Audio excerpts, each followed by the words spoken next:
नमस्कार दोस्तों, स्वागत है आपका मेरे YouTube channel relearn with doctor Ajay Jha में। दोस्तों, प्ले एंड लर्न सीरीज के अंतर्गत मैं लेके आया हूं class 12 history themes in Indian history book 1 chapter 2 part 1, यानी कि कक्षा 12वीं के भारतीय इतिहास के कुछ विषय भाग 1 के अध्याय 2 के पार्ट 1 का क्रॉसवर्ड पजल या वर्ग पहेली। पार्ट 1 क्यों? क्योंकि इस पार्ट के आधे हिस्से में से 10 सबसे महत्वपूर्ण प्रश्न चुन करके वर्ग पहेली के माध्यम से सुलझाने का प्रयत्न हम लोग करेंगे। दोस्तों, इससे पहले भी प्ले एंड लर्न सीरीज के अंतर्गत कई वीडियोस मैं डाल चुका हूं, जिसको आपका बहुत प्यार मिला। ये वीडियो भी अगर आपको पसंद आता है तो आप लाइक जरूर करें। यदि अभी तक आपने सब्सक्राइब नहीं किया है तो सब्सक्राइब कर लें और अपने दोस्तों के साथ शेयर जरूर कर दें। तो चलिए दोस्तों, इस खेल का नाम है क्रॉसवर्ड 10 का दम। 10 का दम क्यों?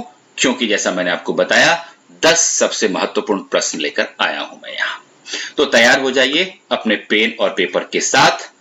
10 प्रश्न आपको मिलेंगे और आपको प्रश्न के साथ कुछ क्लूज मिलेंगे।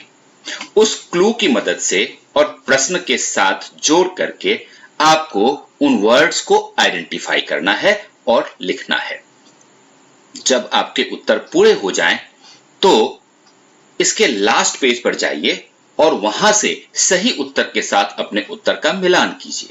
यदि आपका स्कोर 8 या इससे ज्यादा है तो आपकी तैयारी एक्सेलेंट है। अगर आप 5 से 7 के बीच स्कोर कर पाते हैं तो आपकी तैयारी गुड है, यानी कि अच्छी है।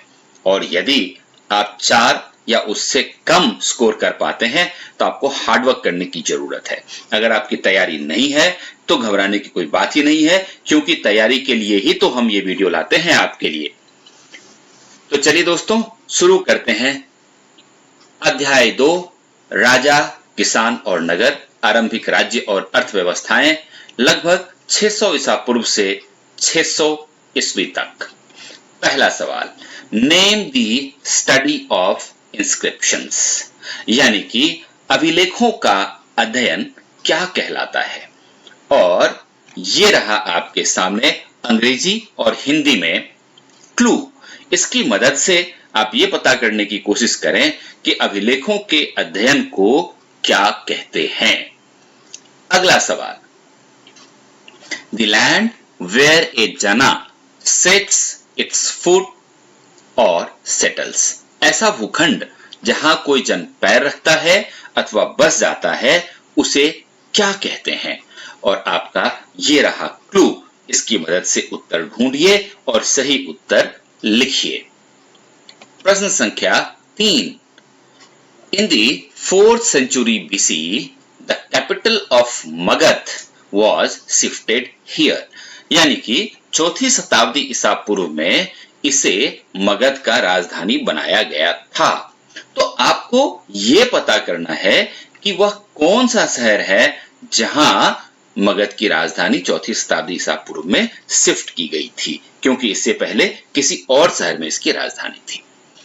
प्रश्न संख्या 4, this book is an important source of Mauryan empire, यह पुस्तक मौर्य साम्राज्य का महत्वपूर्ण स्रोत है। आपको इस क्लू के मदद से यह पता करना है कि उस पुस्तक का नाम क्या है, जो मौर्य साम्राज्य की जानकारी का एक बहुत ही महत्वपूर्ण स्रोत है। प्रश्न संख्या 5, it refers to a form of government where power is exercised by a group of men, जहां शासन पुरुषों के एक समूह में उनके हाथों में होती है, उसको हम क्या कहते हैं। और ये रहा आपका क्लू, इंग्लिश में भी और हिंदी में भी। आपको जहां शासन पुरुषों के एक समूह के हाथ में होती है, उसको क्या कहते हैं, उस टर्म का नाम ढूंढना है और इसको कंप्लीट करना है।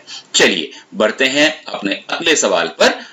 Ashok tried to hold his empire together by propagating this. इसके द्वारा अशोक ने अपने साम्राज्य को अखंड बनाए रखने का प्रयास किया। तो किस चीज के माध्यम से, किस व्यवस्था के माध्यम से, किस प्रयास से अशोक ने अपने साम्राज्य को अखंड बनाए रखने की कोशिश की, वो वर्ड आपको बताना है। Question number 7, he deciphered Brahmi and Kharoshthi scripts. इन्होंने ब्राह्मी और खरोष्ठी लिपियों का अर्थ निकाला। तो आपको उनका नाम लिखना है जिन्होंने ब्राह्मी और खरोष्ठी लिपि को पढ़ा और उसका अर्थ हमें समझाया। प्रश्न संख्या 8, this dynasty ruled over a vast kingdom extended from Central Asia to Northwest India from circa 1st century BC to 1st century CE. इस वंश के शासकों ने मध्य एशिया से लेकर पश्चिमोत्तर भारत लगभग प्रथम शताब्दी ईसा पूर्व से प्रथम शताब्दी ईस्वी तक शासन किया। तो आपको इस वंश का नाम लिखना है, किसी राजा का नाम नहीं लिखना है, सिर्फ वंश का नाम लिखना है कि किस वंश के शासकों ने यहां शासन किया था। प्रश्न संख्या 9 देखिए, यह कहता है कि it was composed in praise of kings in particular and patrons in general by poets. यह कवियों द्वारा अपने राजा या स्वामी की प्रशंसा में लिखी जाती थी।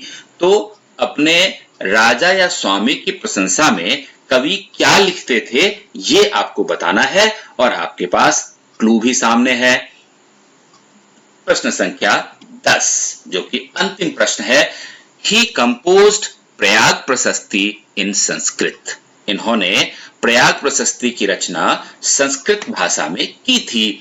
तो किन्होंने प्रयाग प्रशस्ति की रचना की थी, उन कवि का नाम आपको यहां बताना है।